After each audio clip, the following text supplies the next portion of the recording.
Welcome into Jets Game Day, presented by Audi. I'm your host, Caroline Hendershot, alongside Eric Allen, Bart Scott. Gentlemen, so excited that week one's finally here. Bart Scott, how was your off season? It was great. I'm a little nervous. What year is this for me? I feel like I've been here forever. We don't count those numbers. It ages you. We're going to not tell the audience what that is. Yeah, you were here throughout the Jets training camp all August. What was the pulse coming out of Aaron Glenn's first training camp as a head coach with the Green and White? I think it's interesting that the Jets actually open up against the Pittsburgh Steelers because Mike Tomlin, the head coach there in Pittsburgh for the past 18 seasons, has always said, the standard is the standard, and that's what Aaron Glenn is trying to create here. It's all about physicality and accountability for the New York Jets. And these young Jets, there's only 4 players on the roster who are north of 30 years old, went to an old school training camp where the principles of football were continually taught this summer. 100%. Aaron Glenn really brought that old school mentality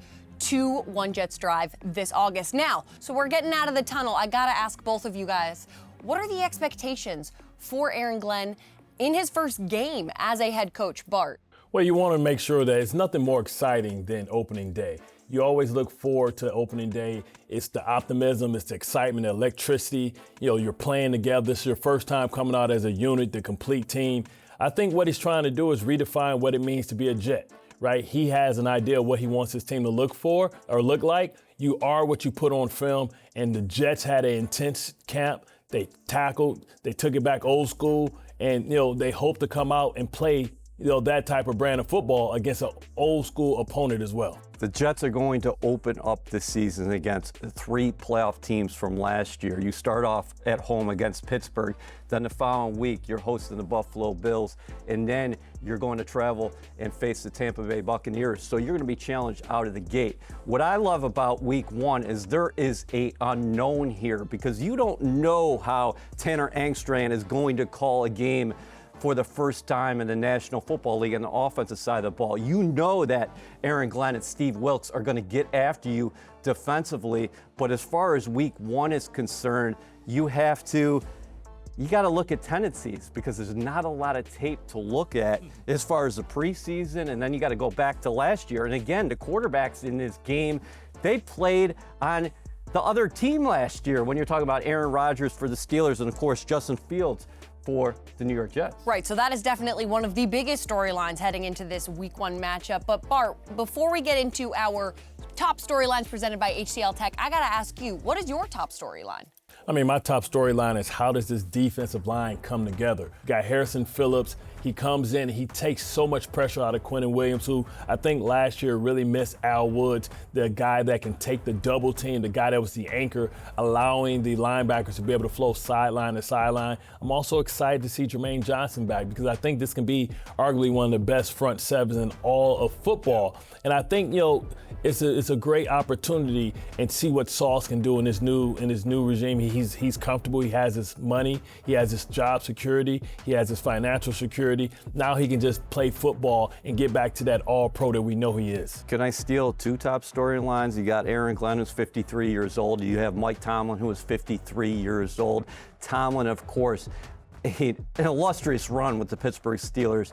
They have not had a losing season. You're talking about the standard is the standard. Aaron Glenn comes back to the Jets. He's trying to create a standard for a team that has not been to the playoffs since 2010 when my buddy was playing linebacker here with the Green and White. Then when you talk about the quarterbacks in this game, Aaron Rodgers, he's already said this is his last season in the National Football League, whereas the Jets have a young quarterback in Justin Fields, his 3rd team in 3 seasons, his 4th offensive coordinator in 5 years. They wrapped their arms around Justin Fields this offseason, the Jets. He was the target in free agency. He's 26 years old. He's going to have every opportunity to become the franchise signal caller here. Yes, most definitely. And I think it's the most telling storyline is the familiar faces in new places. The quarterbacks just swap positions. They swap teams right before week one. But coming up on Jets Game Day, you do not want to go anywhere. We have an exclusive interview with the head coach, Aaron Glenn. Top Storylines is presented by the official digital transformation partner of the New York Jets, HCL Tech, supercharging progress. Jets Game Day is presented by Audi. Visit your tri-state Audi dealer to get behind the wheel of yours today. Or visit AudiOffers.com for more information. AG, what do you know about your team? I guess starting from OTAs to training camp, this is a team that wants to be really good. They're yearning to win, and I have to do everything I can to try to provide that for them. They're a tough team, they're a smart team, they're resilient, they're aggressive. All the traits that I'm looking for, all right, in a team, like they embody that, so I'm excited about where they are. When Bill Parcells came in, Yep. did it feel different for you immediately as a player? Yep. And fast forward to now, did you want to make sure that it felt differently to everybody inside that locker room? No doubt, because once you have change, I think the first thing that shows up is how different does the atmosphere feel.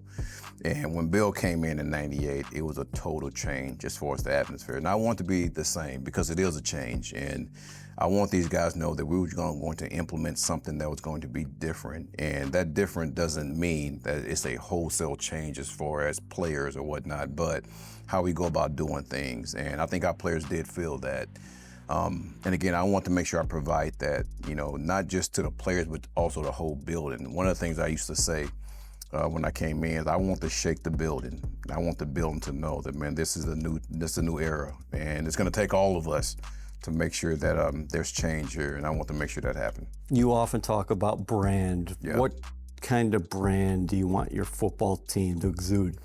Well, there's something that we've been working on since training camp, and I want to make sure I talk to our guys in phases. I never want to put too much on the guys from how we started in OTAs to training camp. And the one thing that we want to work on during training camp is a brand of what is our identity is going to be. All right, I want to be a detailed, disciplined, and highly, highly competitive team.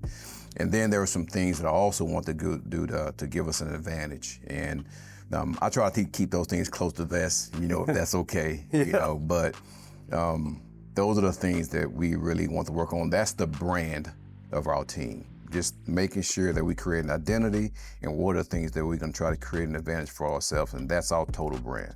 Do you embrace the unknown of week one? And also, could it play to your advantage? Because people know you as a defensive coordinator. Yep. They don't know you as a head coach. You know what? That's the one thing that I kind of make sure that was corrected when people did identify me as, he's a defensive coach. No, I know offense just as well as defense. And that's how I want to be looked at, as an overall head coach that can coach every phase of this team, from offense, defense, to special teams. And obviously, the experts when it comes to the position coaches, they know all the verbiage, they know all the small little details. But if anything happened to any other coach, I feel like I can step in and basically coach exactly what we're trying to do. And that's every position, and even on special teams, to where we can go out there and function. So yes, I want to be known as a true head coach and not just a defensive coach. What's the relationship like with quarterback Justin Fields? He was asked about playing his former team, of course, the Pittsburgh Steelers. He was 4-2 there last year as a starter. He said, well, one of the reasons ultimately I ended up here was because of AG. Well, listen, I love that player. I love what he stands for. I love how he goes about his business. I love how he prepares, each week. And we haven't had games yet, but how he prepares just to get himself ready to play. He's my type of guy. And I'm gonna go back to a Parcells-ism. Is he's and this is not has to do with anybody else, but because it's just who he is. He's not one of these quarterbacks that wants to be known by everybody. And Parcells used to call that the celebrity quarterback. He's a quarterback just wants to work his ass off and get better every day. And I love that about him. And that's who I am. A guy that just wants to get better every day. So every trait that you want in a quarterback, my quarterback, man, he has those. And that's what attracted me to him. 7 of 11 brothers and sisters. Yeah. You're leading the Jets out of the tunnel on Sunday against the Pittsburgh Steelers. Yeah. This is the team that drafted you in 1994. No You doubt. came back in 2012. No doubt. You said early on in training camp that first day you couldn't sleep. What do you think it's going to be like Saturday night? Somewhat similar, I'm sure. But there's something about me that you know, and maybe it's my faith that gives me peace of mind to know, listen, I've put everything I can into to prepare this team, to get this team ready to play. And there's a lot of confidence in those players with me also, you know, so that gives me a lot of rest as far as peace, I would say that, of mind to know we're going to go out there and we're going to operate. Is it going to be perfect? No, it's not going to be perfect. But I know for a fact I'm giving them everything I got, and I know for a fact they're going to give me everything they got. Hey, G, appreciate your time. I appreciate you. This exclusive interview is presented by Audi. Visit your tri-state Audi dealer to get behind the wheel of yours today, or visit AudiOffers.com for more information. When we return on Jets Game Day, Bart Scott breaks down the visiting Pittsburgh Steelers and who the Jets have to keep their eyes on. Jets Game Day is presented by Audi. Visit your tri-state Audi dealer to get behind the wheel of yours today, or visit AudiOffers.com for more information. As we get closer to kickoff, let's get inside the numbers, brought to you by the New York Lottery. 24 and 61, as in Will McDonald's quarterback hits and total pressures in 2024. A man the Pittsburgh Steelers offense will have their eye on in his new jersey, number 9. McDonald will need to get around a young tackle, Troy Fautanu, who was the 20th overall pick in the 2024 NFL Draft. Fautanu only logged 55 offensive snaps in his lone game last season, so he will be put to the test early. Now, Jets fans, your lucky numbers for the week will be 24, 61, 9, 20, and 55. Go get those lottery tickets as soon as you can. We welcome you back into Jets Game Day. I'm Caroline Hendershot. This guy's Bart Scott. We're going to get into our film breakdown presented by Moody's. I'm interested to hear what you have to say because I just mentioned Will McDonald. The Steelers will obviously have to game plan for him, but the Jets are going to have to game plan for that 4-time All-Pro who just got paid, TJ Watt. You're going to show me a little bit about him. Yeah, a lot of cheese on the taco, but it's not just a one-man wrecking crew. They rush in unison. Now, when you look right here, you see that you have Highsmith here at the bottom of the screen, who's no slouch, and you have TJ Watt, who's always going to be on the left side of the defense, the right side of the offensive line. He's always going against your right tackle. For Mimbu, welcome to the NFL. It doesn't get any harder than that off the jump. Now, initially, as this starts, you look, TJ he has help with Pitts trying to get a chip on the way out, but vital mistake is made right here. When you look at the tackle, he turns parallel instead of getting depth. It's going to be important that Mimbu get directly back and understand that TJ Watt's going to meet him at the mesh point. You have to make sure that you're disciplined in your fundamentals. If you don't have great fundamentals against TJ Watt, he will make you pay because of the interior pressure right here when you think about that. And TJ comes out and does what TJ does, makes a great play, and that's why he's a generational talent and something that the Jets are definitely going to have to deal with in Mimbu. Welcome to the NFL. Exactly. It's not just TJ Watt they're going to have to worry about. It's that whole D-line from the Steelers that, as you have stressed, rushes as a unit, and that is almost harder than just one dominant player because there's so many different things to worry about. Now, on the other side of the ball, we're going to take a look at Justin Fields and what he brings and how maybe he will make it harder for this D-line to totally single him out and make it a one-man's game. So what are we looking at with Justin Fields? Now, Caroline, this is going to get a bit dicey. What we have here is what we used to call cover 1 51 rat. 51 rat mean that we have a free low player and we have basically cover 1 with a post player. Now, this is where football gets a little bit complicated. So Justin Fields is going to understand that if he has man-to-man, that's why you have shifts in motions to try and dictate and understand what the coverages are. Now, when you let the play out, you have the man-to-man here, you have the free safety here, but now you have a drag route that the Green Bay Packers are going to do a tremendous job in passing off with the linebacker. So now this guy is going to become free. One of these guys are going to become free. They do a tremendous job in passing everything off. You see this signal right here from him. He's telling him, hey, radar, radar, radar. This means that I'm going to lock him and he's going to go through. So as he goes through, pass everything off, he goes here. Now, this is what you want to see. Now you have the free guy. He ends up being a free guy. After all that stuff, I told you at the end of the day, going to be a free guy in the middle and a free guy for cover one. But this is why you talk about a lonely place. This isn't a typical quarterback. You have all this space here, and you have one-on-one with this is a lonely place. This is just simply my guy is better than your guy, and and so you're Fields putting them in that one-on-one situation with a mobile quarterback like that to make plays, and it's a lonely feeling. We see that guys one-on-one against Lamar Jackson, guys one-on-one against Josh Allen. It is a lonely place to be, and this is something that the Jets have that they haven't had in a long time. Incredibly, incredibly well done, Bart. Amazing job. That was in depth, everything we were looking for, and he had his pointer to do it. Now, stick around on Jets Game Day. You don't want to miss this last segment. We're going to hear from Jets players, Jets coaches. We're going to make our case, and we're going to end with some final thoughts ahead of Week 1. This film breakdown is brought to you by Moody's, proud partner of the New York Jets. Get 100% verified tickets to every upcoming game at Ticketmaster, the official ticket marketplace of the Jets and the NFL. Ahead of the Week 1 matchup, head coach Aaron Glenn confirmed that right guard Elijah Vera Tucker tore his triceps and will miss the 2025 season. Glenn added, "He was a big player for us, but we have to keep rolling." And the team is on board with that message. Almost, I want to, say that that's unfortunate news for him, and for us, obviously. But we got guys that's been putting their head down every day and just working. So it shouldn't be too hard to